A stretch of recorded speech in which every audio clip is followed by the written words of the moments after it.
Hi, and welcome to episode 48 of the Walleye Chronicles. This week, Rob Korth, owner of Swamp Doggeez. Had a little bit of laggy issues here, but we still enjoy Rob Korth.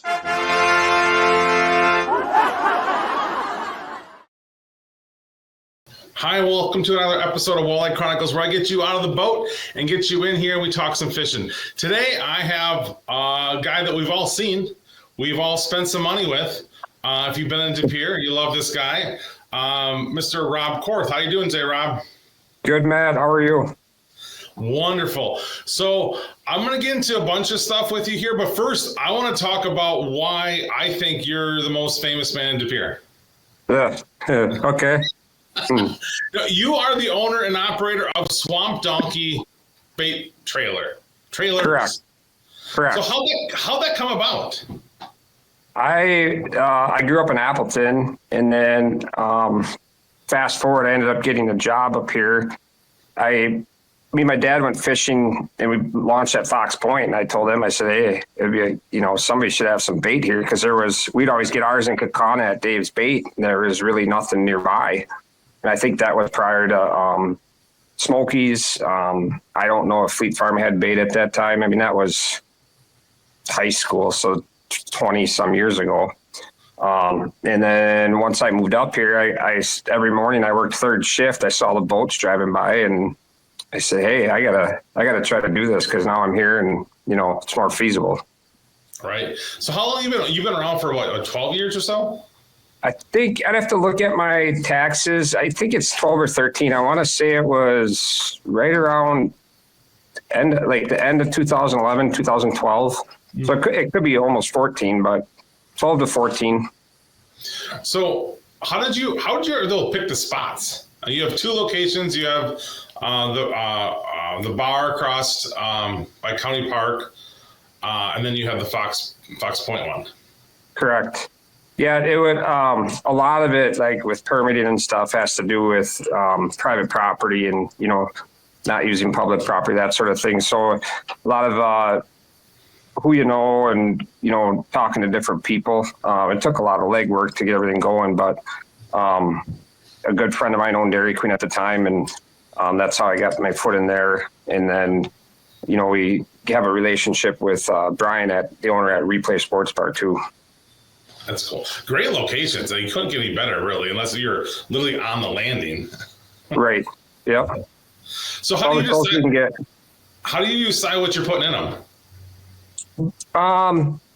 We go off the trends. Obviously, you have your go-tos every year. Your hair jigs, your stick baits, your ball jigs. Different types of jigs that guys want to use, whether it's stand-up or finesse jig, your plastics. Most of the stuff is pretty much the same.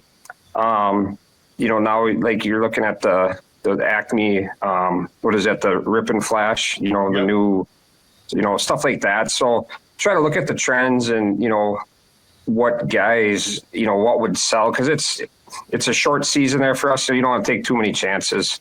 Right. Your rip and wrap, stuff like that sells every year, that you pretty much have down to a science, as far as the weather plays a role in it too, but you get a nice day, it kind of makes up for everything.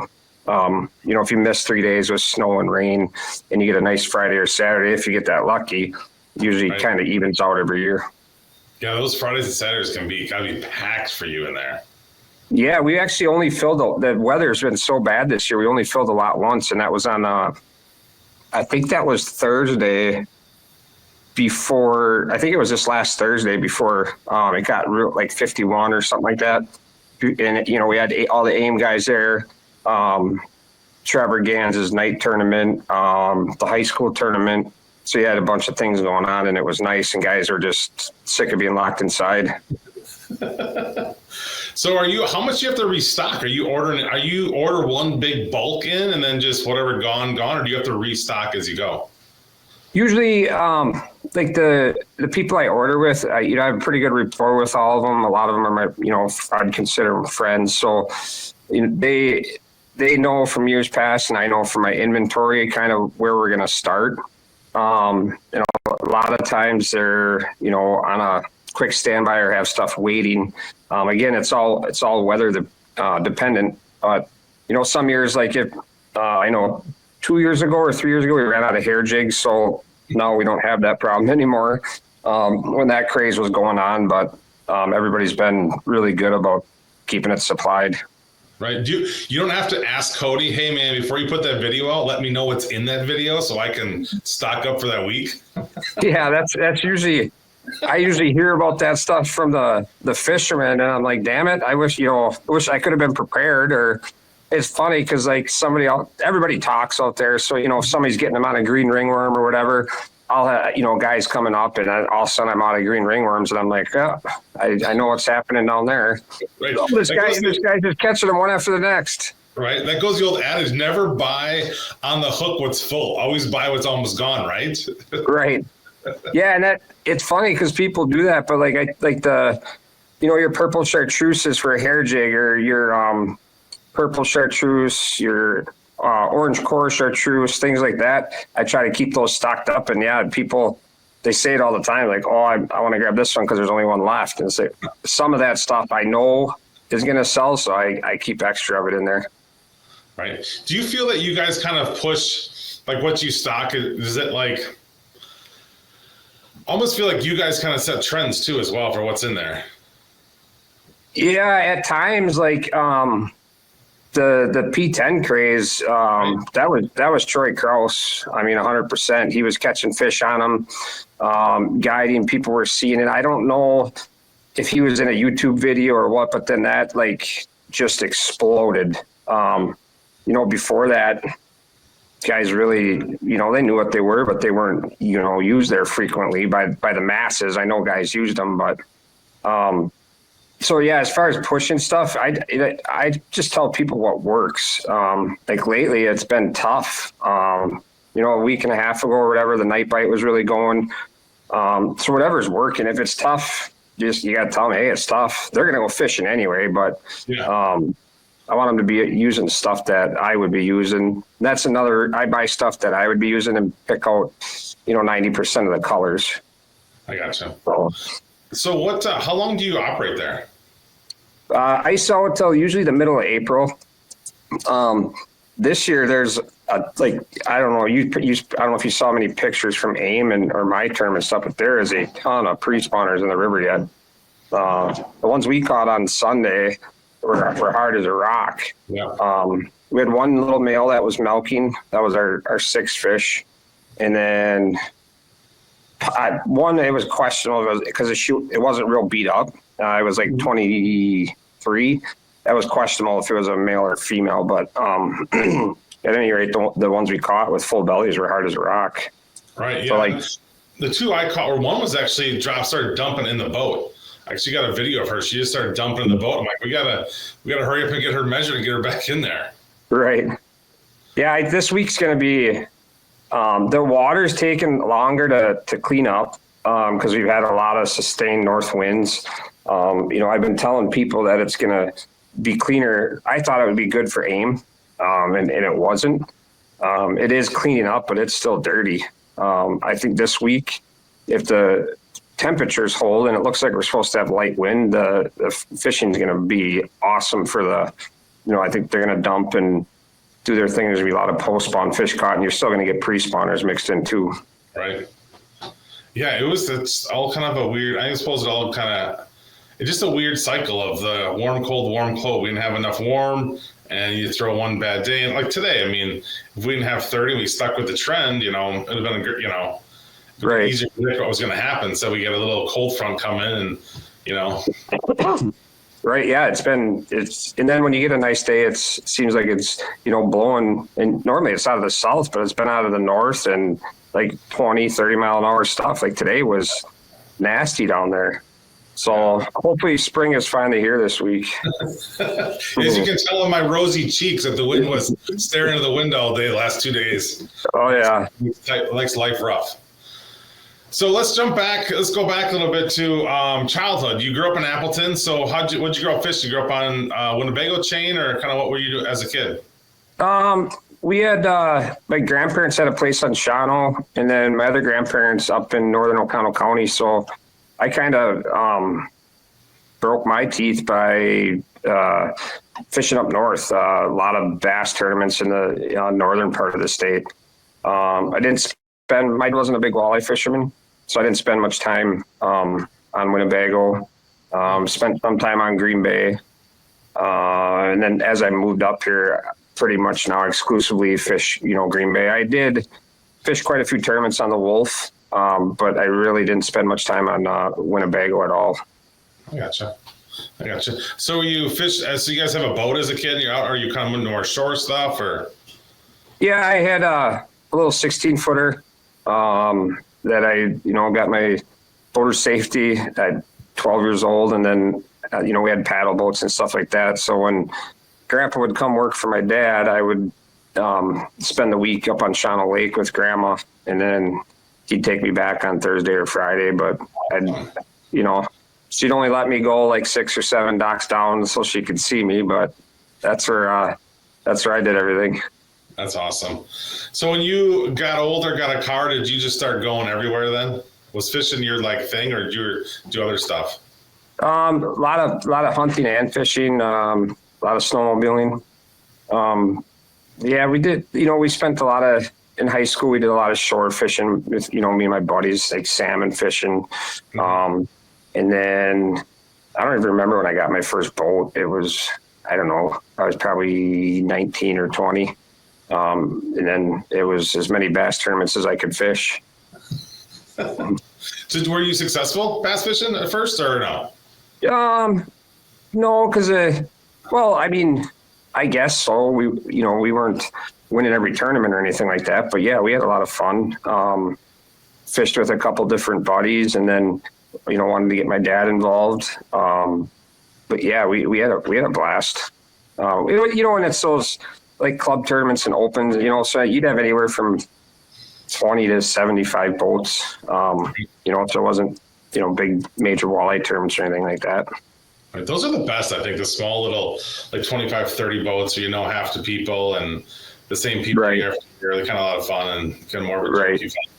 Yep, you bet.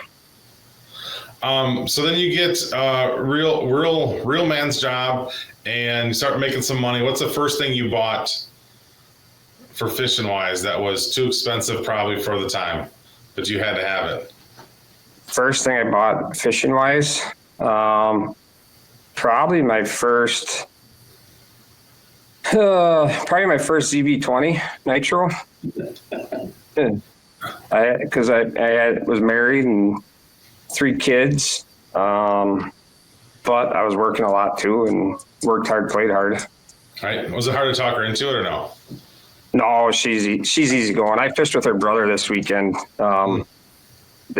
She loves hunting and fishing. That's all. I feel like I had to step mine up, starting with a smaller lawn to the next size lawn, and then all of a sudden going all out nice shiny boat. It took me 2-3 years to get her right. I actually use this all the time. She's not keen on the bass boat speed and the chime walking and stuff like that, but she's always called me crazy when she'd come with me. But other than that, she likes being out there. Right. I thought it was funny. This weekend is the only place I know that I've ever boated that I can go full throttle underneath the bridge. And it just blows my mind every time. I'm afraid I was going to pull back a little bit, and you go underneath the bridge there, and 172 there. It's crazy. You just buzz through at 65 miles an hour, and you're like, it's a weird feeling to me, right? Because it's funny you say that. I caught myself doing the same thing.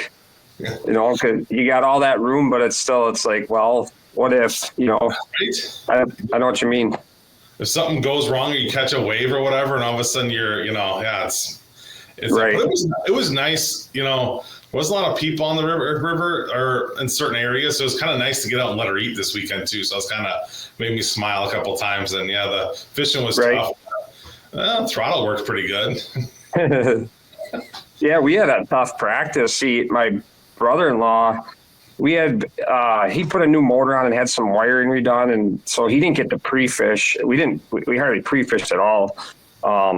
So he ran back home to Wapaka on Friday and then came back. So we had the same problem after 2 hours. Well, we went and got a new battery, hooked everything up, and then we found out that it was a fuse. The fuse was kicking out because when he was putting his stuff in, he popped the fuse and it got weak. Oh. So and then when he cranked his boat up, we ended up losing power coming under the bridge, and it went into limp mode. So we had to borrow a boat. Oh, that's crazy. That's the worst. You borrow. Not the worst. It's awesome that people borrow you boats, but you're so terrified of borrowing somebody's boat and right, or a rock or whatever. Yeah. So moving on. So you started fishing some bass tournaments, and then where did you kind of pump up and really start ramping up to fishing bigger tournaments? Hey Nicole, can you get my charger? Sorry, Matt, my phone's beeping at me here. Okay. I started probably 2015, 16, somewhere in there. Met a buddy of mine through the trailer, and we started talking, and we jumped into AIM, and then the Green Bay Walleye Series. And I ended up doing an NWT event on Green Bay back in 21. But yeah, I would say like maybe 12 years ago, I started doing the walleye stuff. So a couple years after I started the trailer. Okay. So what is it? Do you like the wall? What gets you gonna do the tournaments? Is it the anticipation? Is the camaraderie? Is it trying to beat your buddies? What makes you want to keep competing in the tournaments? All the above. I've always been a super competitive person. I enjoy the competition. I enjoy the camaraderie with, the buddies, the small, shit talking back and forth with each other, or the dollar bets, or, I'll bet you a beer or ice cream afterwards. But yeah, I played college sports, so I get I still dream about that, and I take that in the fishing world. I love the competition and beating your buddies. Right. Yeah. There's a list of dudes that I don't care where I finish, but it's always okay. I need to get ahead of this guy, this guy, this guy, and this guy, and then I'm good. Right. Yeah. Yeah. I mean, the side bets with your friends are awesome. Right. That's where I make most of my money. I don't think I make it. I always say I'm a proficient casher of small checks, but most of my money I cash is from the buddies. Right. I mean. Right. So then Swamp Donkey came about. Swamp Donkey Tournament came about. Actually, first, where's the name Swamp Donkey come from? I'm just gonna slide over and get my phone charger here. Nicole, the guy I fished with this weekend, Nicole's brother, he called me one night and he's like, "Hey, you want to go track a swamp donkey?" And I'm like, "What did you say?" And he's like, "You want to go track a swamp donkey?" And he shoots a lot of big deer. I don't remember. It was like a mid 150s or 150-inch deer. So I said, "Yeah." We went out and tracked it and found it. And then we were fishing Fort Fremont. I was fishing with Nicole's dad, and her brother was fishing with his buddy. And we were anchored by red banks, and he caught like a 3-pounder, and he yells downriver, "Look at this swamp donkey." And it stuck in my head, and I kept saying it. And I wanted to kind of incorporate my kids' names into it, but I just couldn't come up with anything. And I'm like, swamp donkey bait and tackle. So at first it was kind of weird, but people were like, "What?" And then it kind of stuck. So then the tournament came about. Why did you decide to do a tournament? The main reason, everybody was there anyway. I saw how busy it was. I saw the same faces, and I said, and that's the competition in me. I said, why don't we get a tournament together? And I think the first year I did no permit. We did a 19 boater, and then immediately jumped to 50. And then it was either 50 or 100 for a couple years, and then we jumped up to the 150. Oh, it seems to go. I mean, other than the weather, you have some of the worst weather in that tournament I've ever fished. It's like it could be 90 all week long, and your tournament will be there, and it's gonna go 40, and the wind's blowing out of the west, or crazy stuff, and everything's bad's gonna happen weather-wise. Every year. So next year we're gonna we're going to false advertise to Mother Nature, and I'm going to make sure everybody knows the right date, and then we'll post it that it's like in July or something, and then there'll probably be a hurricane that day.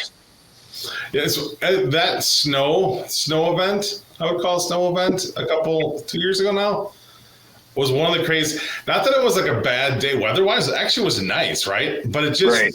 The fact that it's stuck on the boats just blew my mind. Like, my boat was never cleaner once all that shit got out of there, right? It stumped down all day long. But I was sitting there going, dude, someone's going to fall in the lake. Someone's going to fall in. There's glare ice everywhere. Yeah, there was, we were actually going back and forth between the landings to, just shoveling, because guys calling me saying we're done. There were, trucks hooking up to each other just to get their boats out. And I'm like, well, if we can get some lanes here, once the boats with the water and stuff, because it was like a wet, heavy snow. I'm like, once we get, one lane open here, we should be better. But that was unbelievable. And then I remember going over to the replay to do the weigh-ins, and I looked in the back, and there's not a foot track back there. I'm like, well, this isn't going to work, so we did everything inside in tight quarters again. But I'm trying to think what I was going to say. We made do with what we could, because I think we got 15 inches by 2:30, and then it was 3:30. The sun was out and it was calm. Guys were driving home in the sun. It was wild. It was Looney Tunes. At first, I remember just sitting there, and we were just sitting in the boat, and everybody's out ready to go. And the snow. We actually met a group that was coming off that fished at night, and it was. In the landing in the morning, it was like 42 or whatever, and nice, calm. And I'm like, this could be a great day. It's one of the best days up here. And then all of a sudden, they said it was going to snow. I'm like, I don't know if it's really going to stick. It kind of sounds BS. And all of a sudden, it starts coming down, and fishing starts, and you look down like it's sticking, and it's sticking on everybody's boat. It was crazy. Yeah, I usually have like 5 or 6 guys that contact me that can't make the rules meeting, so they'll meet with me in the morning. When I checked the last guy in, I had like 2 little drops of snowflakes on my paperwork. And I'm like, well, that was a good timing. I put it all away. I got all my stuff put away. And I literally walked down to try to do some live. I wanted to go live on Facebook. And it was snowing so hard that I couldn't. My phone kept kicking out because it was getting wet. The only boat I could see was the guy launching. I could not see another boat on the water. It was coming down that hard. Right. We were sitting off of the park, and we were about halfway down the wall there where everybody fishes on, and we couldn't see the flag. And I'm like, I can hear where it is, so I can see. I'm looking right where it's supposed to be. I'm like, I can't see the flag, man. I can't see nothing. You couldn't see anything. I mean, it was crazy. That was right. It was one of the coolest things. I mean, driving home sucked. I don't think I've ever pulled a boat home like that before.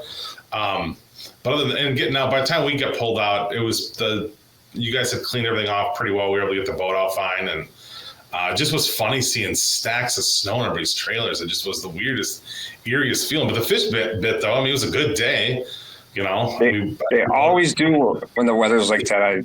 It's like my tournament this year was absolutely horrible. Downpour, straight northwest winds or northeast. I don't remember, but it was like 25 miles an hour, and guys just started cracking them. And whenever there's a north wind out there, it should be opposite. Those fish, like guys were catching them today, and it was cold and windy. Damn.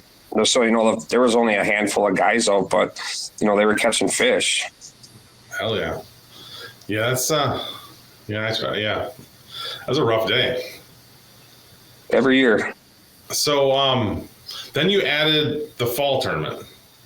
Yep. That came about. A buddy of mine mentioned it, and then the first year I did it, he couldn't even make it. So to this day, I still give him shit. I'm like, I do this fall one for you.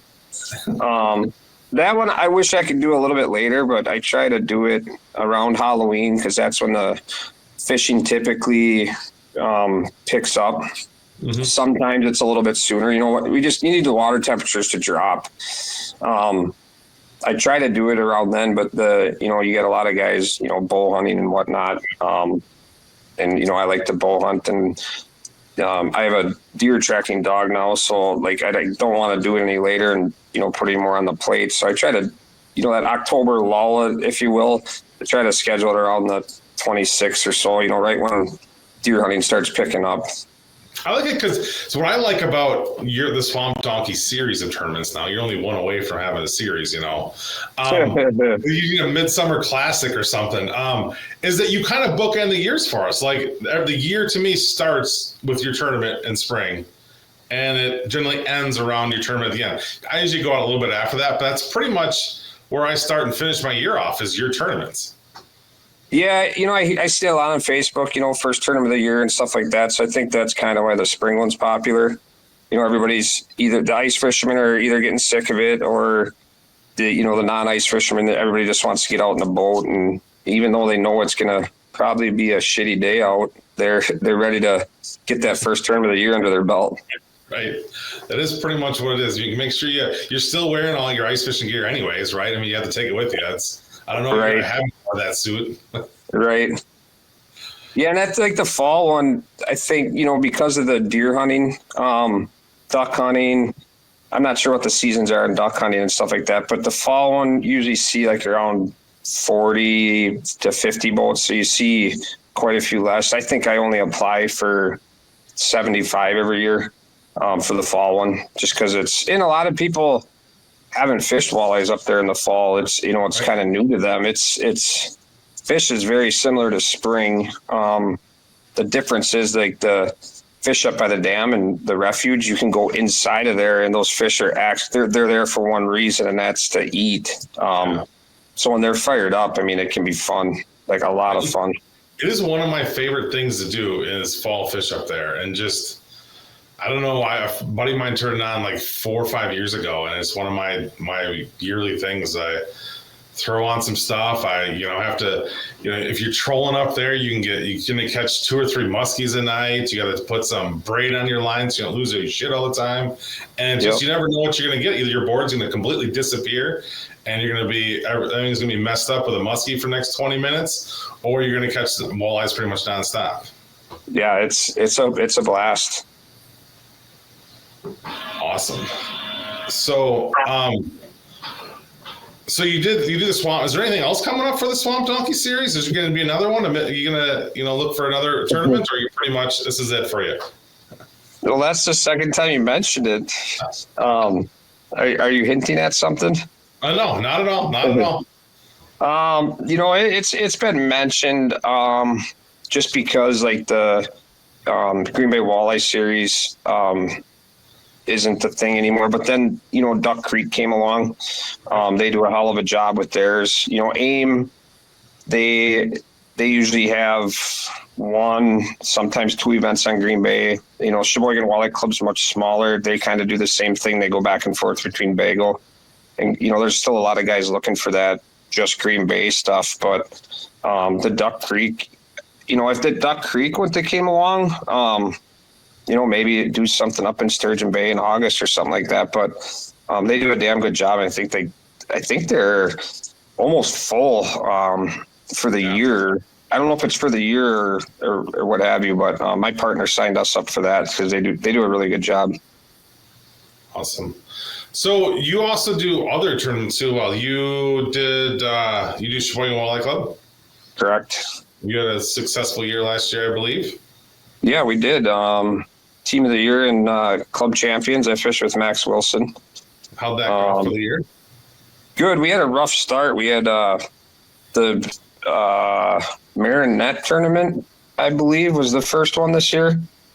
And we knew we were going to do well if we could run, and we were able to, but he had battery issues. It ended up being something internal, something small with the motor, but it wasn't like it wouldn't start. And we're both kind of tail between the legs, pissed off, and he was pissy, and he looks up at me and he's like, "Donk, we're fishing today." And I'm like, "All right." So we trolling motored out to the mouth, and I think we scratched up like 25 or 28 pounds and saved our points for the year. We wanted to run over the northeast shore and get some big ones, bring in a big bag, but we couldn't do that, so we made it work. We could have put it on the trailer and went home. Right, that's true. A lot of guys would have done that. What's it like fish with Max Wilson?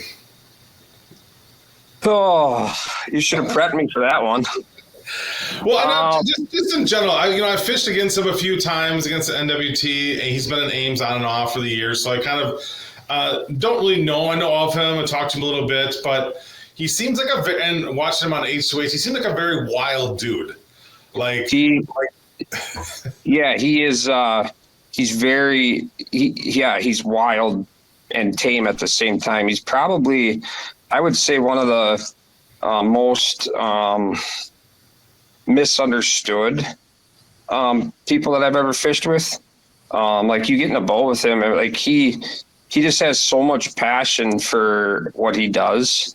That's what creates like his intensity, things he might say, or yell if he misses one or what have you. Like, he is like 1,000,000% passionate about fishing, and like, he wears it on his sleeve. Like, I have a lot of passion, but that kid, like, he's down in Erie right now. That's all he does is fish. Right. So the guy can catch some fish too. Jesus, he seems to always be on the fish or on the bite at least. It's crazy to me. He is, he's unbelievable with electronics. There's a few guys in the industry that I know that are like that. Cody Solberg, Isaac is really good. There's a lot of guys that are good, like damn good, but like those three stand out. Like, it's mind boggling. Like, I was talking to Isaac after AIM on Sunday, and we didn't get we wanted to pre-fish where he was fishing, but we couldn't because we had boat issues, and just like the detail, of what he was doing and whatnot is just like, people don't even think of it. It's wild. Yeah. So I was out on the lake Saturday around where he was, and there's a difference between, no one really wants to talk about, people want to talk about it, I guess, but there's a difference between live scope. There's like a tiers of guys of what you can do with that thing. And I would say I'm in a boat where I can see the fish. I can see how they react to my baits. Hey listeners, let's talk outdoor streaming. What is the best outdoor streaming platform out there? Well, it's simple. It's Fix TV. Not only do they have this great program, but they have all kinds of hunting and fishing shows along with some weaponry shows. So when you get bored and need something to do, get your fix with Fix TV. And when you're done with that and you have that fix to get out in the outdoors, jump on therealshot.com and get everything you need to satisfy your fix. I'm not like those guys where I can really break down exactly what's happened, figure it out, and watch from cast to catch is a skill that I don't know if I'll ever get because I'm an old fella. I don't know, but there's different tiers. Like, even I'm like, dude, I can see these fish here, and I just can't. The whole keeping your boat and all that stuff together, and your mind's got to work in like on a different plane. To be able to go, okay, your foot's got to do this, this, and this. My hand's doing this. I got to watch this and do all those things together is ungodly difficult. It's incredible. It's fun to watch. Right. I'm probably at the level you are. But like, watching those guys, it's something else. You can learn if you pay attention and, watching that, you can learn a lot about because forward facing sonar, there gets a lot of shit, but that's where our society and world's going is technology. I mean, it's with anything, vehicles, you name it. So yeah, we're using it, and no, it's not cheating. You still gotta catch the fish. Right. It's no different than side scan, but if you use those tools to your advantage, you can learn so much. Like, when you're looking at how the fish are reacting, and you take into consideration, are they on structure? Are they on a flat? Or is there current? What's the water temperature? Where that fish is at and how they react. You can put pieces of the puzzle together real quick. Yeah. Yeah, and those guys be able to do that all like just so fast how that comes about, in their brains, how that works for them. It just blows my mind because I can be out there and I found schools of fish, and I'm like, okay, cool. We're finding these fish. They're in shallow. It's warm. They're on belly bottom. Cool. We're good to go here. But trying to figure out how to get them to bite was a whole. I was happy I found them. Right. I'm like, hell yeah, there's fish out here. Right. And then the whole other process. And half the time I'm scaring them away. And I'm like, okay, what am I doing that I'm freaking these fish out all the time? Right. And it took me, 10, 15, 20 minutes to figure what the hell I was doing. And then by that time, the wind picked up and everything was gone. And I'm like, oh shit. Where those guys know immediately, and they pull up, okay, they had so much time on that screen, so much time watching these fish in these areas, they immediately know what's happening and what's going on.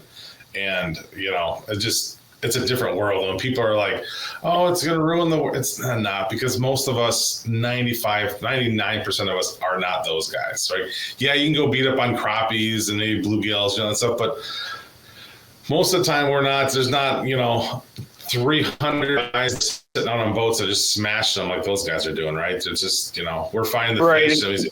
We're more fish finders for the most of the rest of us. Yeah, and those fit 95% of the time, those fish aren't being kept, Yeah. And back to your other point, like that's Max. I'll hear him up front, and he'll say, "Donk, get ready," because he'll say this. He'll say it right out loud. He's like, "This one's gonna eat," or he'll have I'll find some other choice words, because that fish isn't, reacting to his bait at all. But, then I know in the back of my head when the boat rocks to get my ass up there at the net.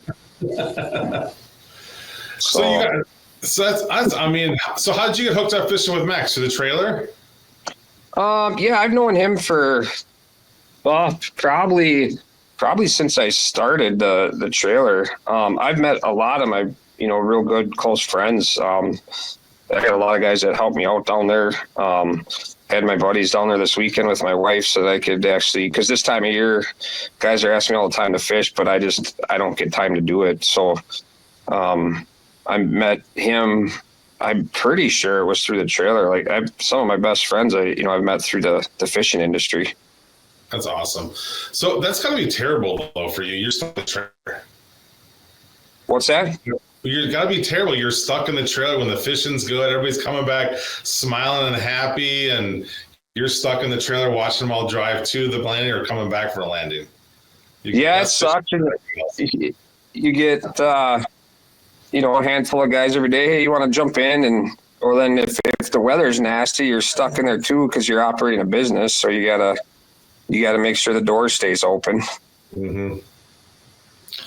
That's crazy. And it's so how do you, actually I have a question for you. Do you sell much live bait out of there? Yeah. Tons and tons and tons of minnows. I get some requests for crawlers from like the shore fishermen and whatnot, but typically unless it gets real warm and the crawlers are going in the river, naturally, I usually don't carry them because it's I got limited power sources, and keeping them on ice or running a refrigerator would take up valuable space. So I just didn't know if you sold much minnows, because a lot of guys I know are pretty much all artificial up there. Yeah, like the guys that you associate with, like what I mean by that, your tournament guys, even like for AIM, most of the guys, had to have the security blanket and have a dozen in the boat. But when those guys are typically fishing, this time of year, they usually don't buy bait.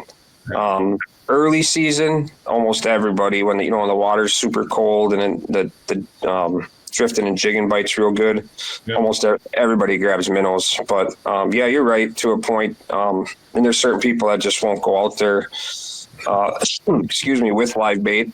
And then there's other guys that won't leave the launch, without it. Right. It's crazy how that's just jammed in our system over years. I feel like there's like a generational thing for a lot of stuff out there, including live baits. I mean, it took me a few years, and I grew up fishing the Fox River and Oshkosh and through Rika and Winnekai and all that stuff. So it always, in my head, was jammed in there, live bait, jig a minnow. And it wasn't until, my later years where I got on my own, where it took me a while to go, okay, I don't need that security blanket, right? I don't need to have the minnows. I'm going to trust plastics, I'm going to trust blade baits or all these other blades out there. And it's interesting because young kids, they don't care either way. It's, to me, a minnow is something different than artificial bait, right? It's kind of a weird platform, and to leave it behind is kind of odd sometimes, or they don't care either way. Right. Yep. I agree with that 100%. So, is there any chance?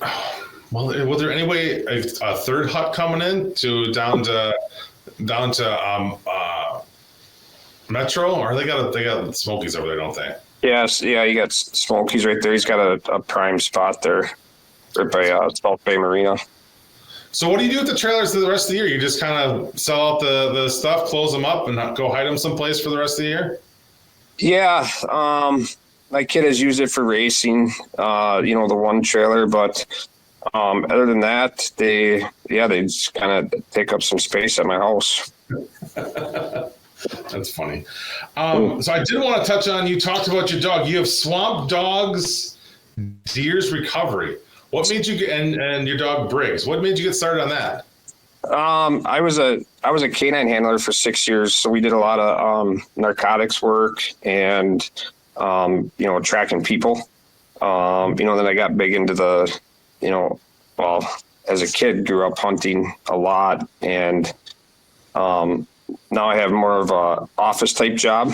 So it kind of hey, I can, we were thinking of getting another dog, and I'm like, I'm going to do this because I know it'd be a lot of fun. And I've met so many good people doing that. I think I took like 74 or 75 calls this year. We went to, like 63 of them, and it was their first year. He's only a year and a half old. So, he did a awesome job, and it was more of me learning his behaviors. Towards the end of the year, I could tell you, I could look back at you and say, yep, your deer's dead. We just got to find it. Or I'm not sure, just on how he was acting. So like he was stellar. And I'm going to learn more from him, this coming year too. So what training do you guys do? Train together, or all year? Are you doing stuff, or how do you keep his nose fresh? Yeah, we do. Training 365, obviously when it's 20 below and stuff like that. I try not to do a lot of training in the snow, because then they can, you can get them to be going off of eyesight and following the tracks. I got you. So a little bit of snow work, but I started him as a puppy. He was following the scent and locked in on the scent at like 13 weeks. And then I sent him out to Huffman's Deer Recovery and training over in near Wapaka, over by Iola. And then it was a matter of me working with them, and then having buddies calling me on for sure kills and getting them on the, the scent and the reward, and then, slowly going from there. That's funny, because most of us spend our time training our hunting dogs not to chase deer, and you're doing the opposite, all of us. Yeah. They track the interdigital gland. It's right above the hoof on the front. When you shoot a deer, you'll see it. It gives off a little secretion. It's like a waxy white substance. So that's what he's trained to follow.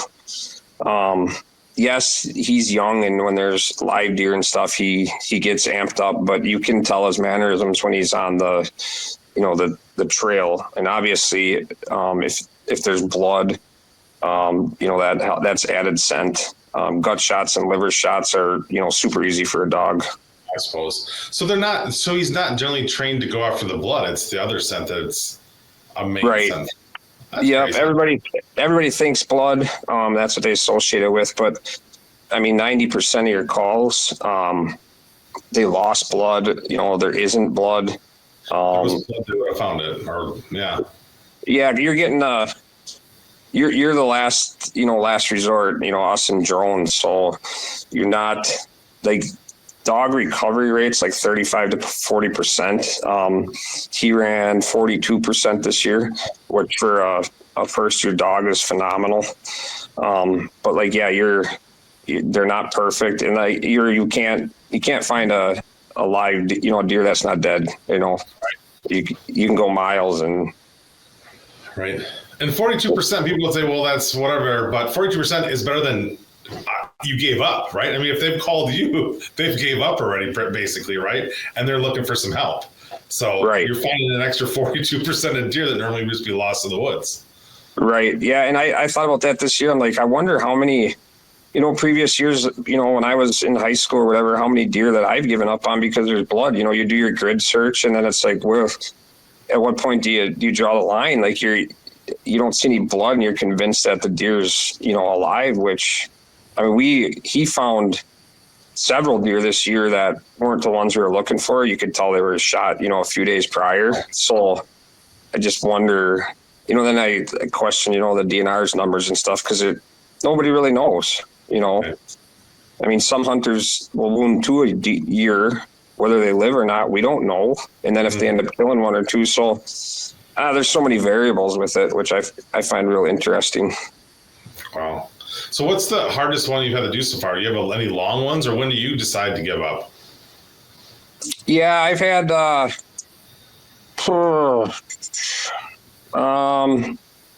I've went, a mile and a half. It was in a cedar swamp. It was a guy I know. We actually tracked that deer twice for him this year. He's a goofball, good friend of mine. But that was in a cedar swamp. That one was difficult. We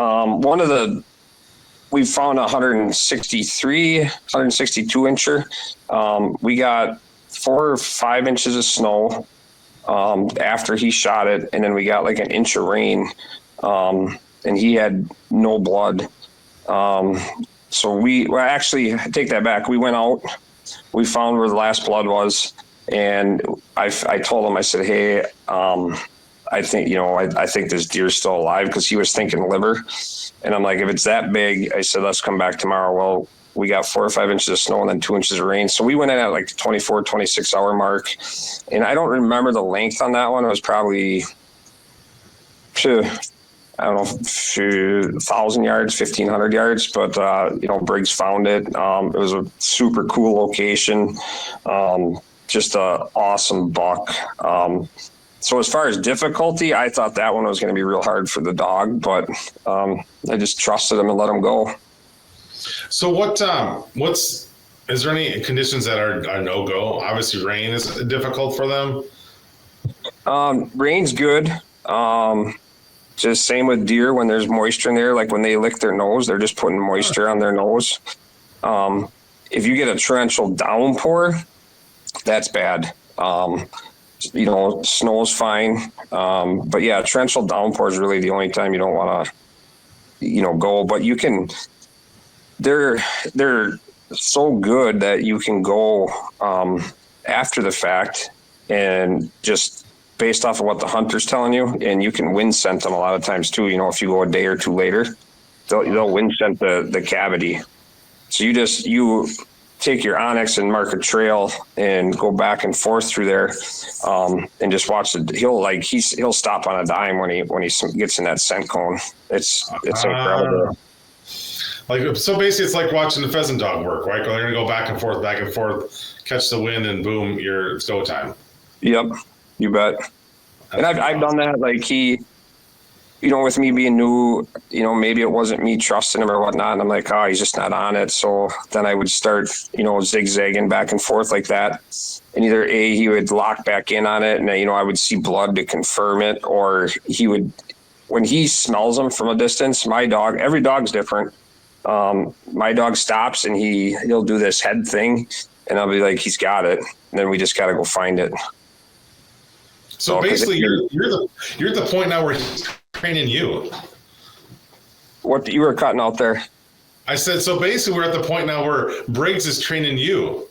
Oh, 100%. Like, hey, Dad, this is what I'm doing. You need to pay attention to me here.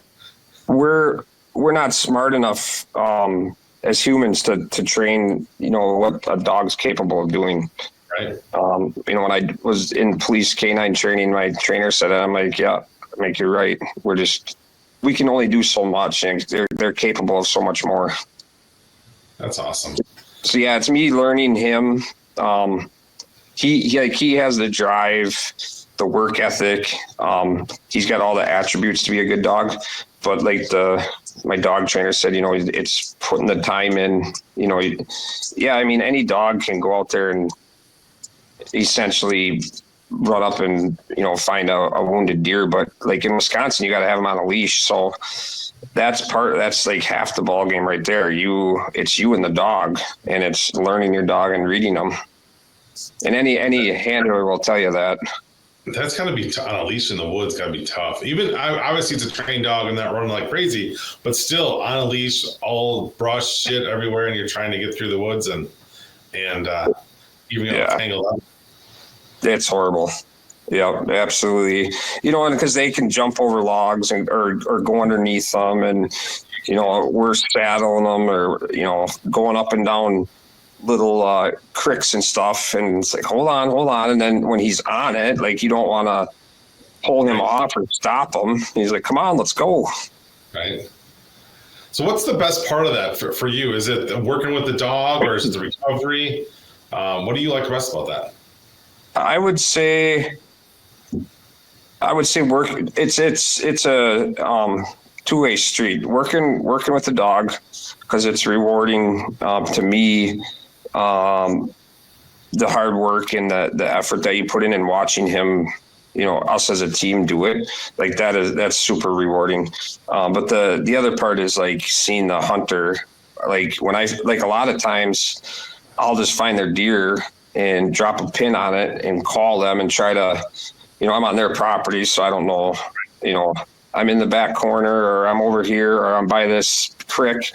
Oh yeah, I know where you are. And then I use flashlights and whatnot, but seeing them come up, or a father's son and he's high-fiving his kid, because like the youth hunt to me was, my phone rang off the hook, because a lot of them are using 243s. My son had the same problem this year. We had to use the dog for his deer, but it's finding a kid's deer and watching the dad and kid, or maybe the moms out there. I mean, that was awesome.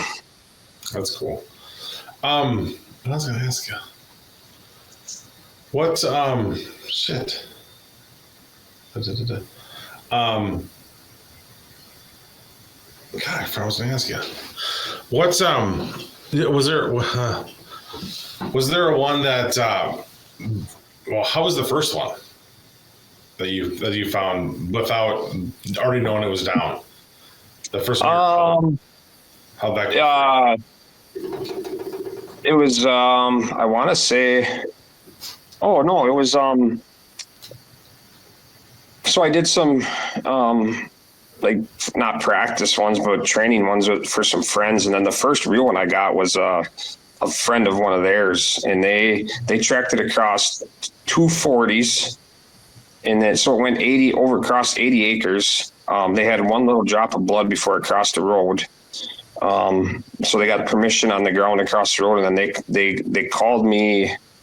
I want to say it was late that night or the next day, and I said, yeah, I'll come out after work. So we were at like the 26-hour mark, and the dad said he told his kid there was a 5% chance that we found the deer. So they didn't have much confidence. And, he's like, how much do you charge? And I said, I don't charge. I just, don't worry about it. I'm like, you're close to my house. He's like an 18, 19-year-old kid. It ended up being his biggest buck. I said, I'll just come out there after work. I said, he's like, well, I'm like, hey, don't worry about it. I said, worst case, we don't find it. No big deal. So we went out there. It was, I'm not sure if it was his uncle, but two grown adults and him. It was his dad and another guy. And we were going, and they're like, it must have went that way, and there was a field line, and my dog went right to the field line, and all of a sudden I see blood, and the guy with him says, holy shit, he's got blood over there? I said, yeah. I'm like, so they were staying behind me, and all of a sudden we get to an adjoining woods, and Briggs started like acting really weird and, just kind of doing circles. And he was smelling the deer, and it was 25, 30 yards to my left. But like, now I would tell you, hey, he's got it. It's right here. Where is it? But then I was like, what is he doing? And there happened to be some coyotes. We kicked some coyotes off of it. So they're, like he kind of freaked out because the coyotes stayed in this little block of woods. I could hear them, but they were so excited with the deer. I kind of just kept my light over there watching for the coyotes and, let them do their thing. Right. So, okay. Now I'm going to ask you, how do you feel about drones? A great resource for, recovering animals. Like I tell everybody I'm for animals not suffering, and the safety of everybody involved. And then, obviously the recovery of the animal. Nobody, there's a 0.5% of the people out there that probably just shoot an animal for fun. Everybody wants to recover the animal. So, I've worked with drones this year where, guys shot some damn big deer and they wanted to exhaust all options. They'd call in the dog after the drone went through and couldn't find it, or vice versa. Wow. So, that's crazy. Yep, I got to meet some. That deer of a lifetime, I'm paying some cash for, especially if I got trail camera pictures and I've been chasing this thing forever. And if you Yeah, guys, I hear it all the time. I don't care how much it costs. I want your dog here as soon as you can. And then they're like, well, hold on now. I'm like, guys are amped up, so you got to calm them down and go through the process, because most of the time when we find the deer, they're wrong on where they hit it. And there's tree branches, there's buck fever, there's so much that, and he thinks he smoked it, but when you go find it, he's 18 inches back and it went through the guts and the liver. Yes, the deer's going to die, but if we go on it 3 or 4 hours after you shot it, that deer's going to jump up and he's gone. Yeah. That's crazy. I actually just got done telling my son this last year. He's really got into bow hunting over the last couple of years. And I told him he has to find a friend that can talk him down from doing stupid shit when he shot something. Because everybody wants to get down. Let's go. Look, I'm going to go down this thing. I'm like, you got to. Hey, listeners, let's talk outdoor streaming. What is the best outdoor streaming platform out there? Well, it's simple. It's Fix TV. Not only do they have this great program, but they have all kinds of hunting and fishing shows, along with some weaponry shows. So when you get bored and need something to do, get your fix with Fix TV. And when you're done with that, and you have that fix to get out in the outdoors, jump on therealshot.com and get everything you need to satisfy your fix. Get somebody that just tells you to chill the fuck out and go sit in a bar for a couple hours, at least a couple hours, right? Because everybody wants to get down and get on that deer, which is, to me, is got to be one of the biggest reasons why you get called in is, everybody gets down and immediately pushes something. And it's like, just let them sit. They'll be fine. 100%. And I always say, the deer's not going to be any deader now than it is 12 hours from now. So, like, it's hard because and then I'll tell them to wait, and then they call me back and they say, hey, we went and looked and we found it, or we went back out and we looked after I told them not to, So then the problem with that is too, jumping the deer, but then you're dragging that interdigital gland or blood that you might not be able to see. You're dragging that all over the woods, and that can be troublesome for the dog. Oh, because you walked through it, you've moved it. Right. Yep. That's crazy interesting. I happened to come across, I saw that you did that. It's a walleye show, but I kind of wanted, it's outdoors, right? I want to talk a little about that. So get back in some, what do you do any other kind of fishing, or are you just walleyes? That's it. My heart bass fishing, but are you done with that, or do you still do that for fun, or do you go up and do the big tournament up north there? No, I'm always got something going on. My kids with hockey and racing, so I never get to do that one. But I still do some of the opens, like on Nakabe or High Falls. I like fishing northern Wisconsin. My heart and soul's in bass fishing, but it's hard to beat fishing walleyes on Green Bay too. Right. I feel like you bass guy or the bass guys have had an edge as they came back into walleye. I feel like there's a lot of good bass techniques and bass lures that are kind of coming into the walleye side that have been pretty awesome. The techniques to learn, all that stuff to use. Yeah, there's a lot of truth to that. I hear that a lot. Not typically, always. Bass fishing, it's a rod and hand deal. So as far as your finesse fishing or jig fishing, because there's a lot of guys out there that don't jig at all. They simply troll. So the rod and hand techniques becomes very crucial, whether it's snap jigging or pulling crawlers or there's a variety of things like river fishing, unless you're night fishing, is all jigging. So yeah, it helps a lot. So do you think that, Green Bay to me, and I live up there, obviously I'm more of the Winnebago chain here, but is there becoming a kind of a tilt towards going more towards pulling hand stuff, or is it always, because of this massive size, is it always going to be a troll first kind of for the majority of people up there? I would say like your tournament guys, it's becoming a rod in hand, and that kind of started, I don't know, 6-7 years ago maybe. But even though I don't troll, like unless I'm on the Fox in the spring at night, there's some great opportunities. Like I don't fish the lower bay. If I was, fishing the mud or something, I'd be trolling. But I'll jig, around the mouth of the Fox or, the mouth of the Pesco Marinette. But there's some damn good trolling opportunities out there, from the, lower bay and north of the Cedar River, Bay to Knock. There's a time and when it's blowing out there, you can drop boards, up north and just have a field day. It's a pain in the ass fishing, but when you're netting and taking pictures of 27, 28, 29-inch fish, one every half hour or so, that doesn't get old. Right.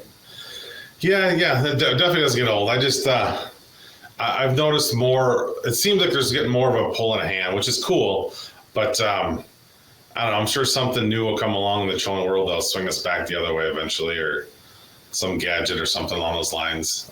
Yeah, I think with the live scope too, that plays a role in it, because you can pinpoint pods of fish or, a single fish on a piece of structure instead of just trolling over it. But then again, you got your guys that's all they do is troll, and it can be very effective. You go over a piece of structure on Green Bay, if you're fishing, you can have a pretty big basket in a hurry. You hit the right pot of fish. Yeah, those guys, those guys have been trolling forever. They have their stuff together, right? They're dialed in. They know what, how. Yeah. Awesome. Well, thanks for coming on. Do you have any big plans or any big things coming up for the 2025 with Honky or the dogs business? Just kind of keeping everything going forward? No, probably nothing new for next year for the donkey. The dog stuff, I'm going to be doing like a kind of a cool, my wife's working on design for some hoodies, and how hoodies get, if you don't order enough, they get expensive. So I'm going to get a lot of guys asking for apparel orders. So I'll probably do like a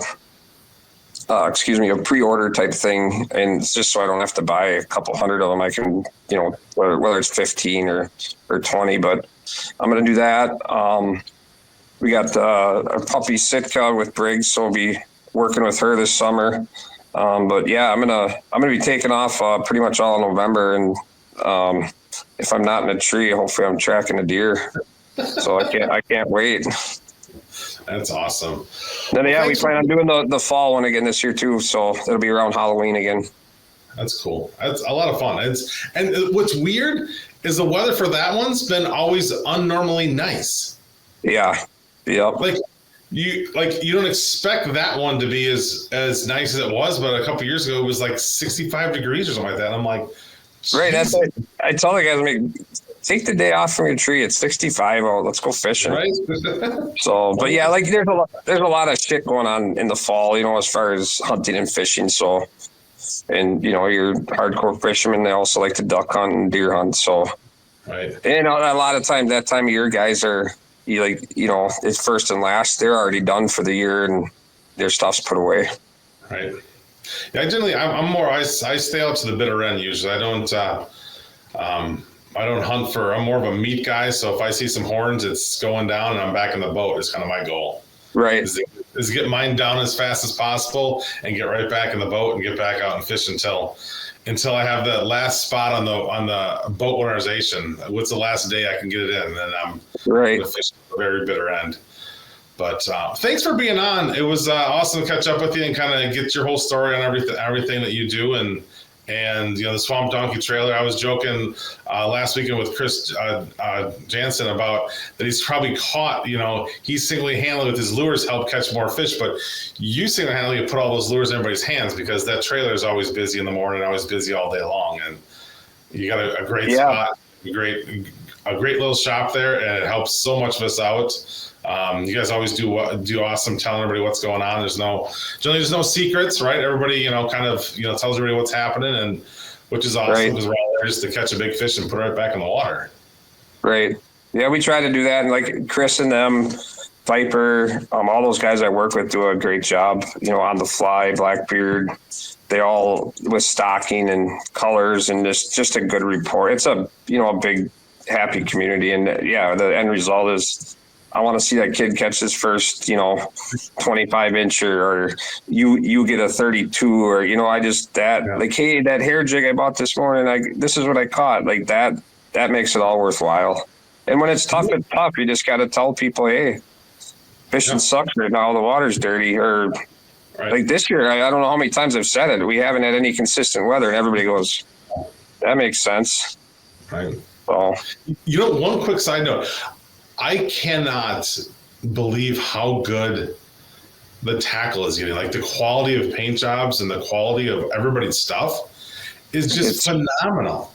I do some stuff on the side, so I kind of, see what kind of goes into it. But seeing, like you said, Blackbeard or On the Fly, this guy's stuff, and even this J&M stuff they're putting together, Viper, their paint job stuff, it's almost better than factory. It really is great stuff. Yeah, it's incredible. Yeah, you pay a little more for that custom stuff, but it like people come in all the time and they're like, hey, do you make your own stuff? And I'm like, my word, hell no, I can't even draw a stick, man. But you see it. Some of the detail on that stuff is and back to like tournament fishermen and guys like you, the guys are gonna pay for that stuff because that's what they want. They want specific shit, and if it's there and whatever the manufacturer has a price at, they might not like it, but guys come in $6 hair jigs, they're buying a dozen at a time or a handful. It's like, that's because that's the color they want. They got to have it. Yeah. I got one color in my box, and there's 5 or 6 spots just full of that one same color, right? Everybody wants it. I just can't believe just the quality. Like, I go to a box store and buy a brand, and I don't feel it's as good as what I can get like out of locally. These guys are guys that you're going to fish with, or you're going to see in the street, or your kids play, and they're busting away in their basement, just banging out this stuff. And it's great stuff. Absolutely. Yep. So, thanks for being on. If you're looking to be on an episode of Walleye Chronicles, hit me up my socials at Matt Snell on Facebook and Instagram, or on the TikTok at Smile and Fish. Remember, there's 2 things you can do every day to give somebody a better day. 1, give them a smile, and 2, take them fishing. Thanks a lot.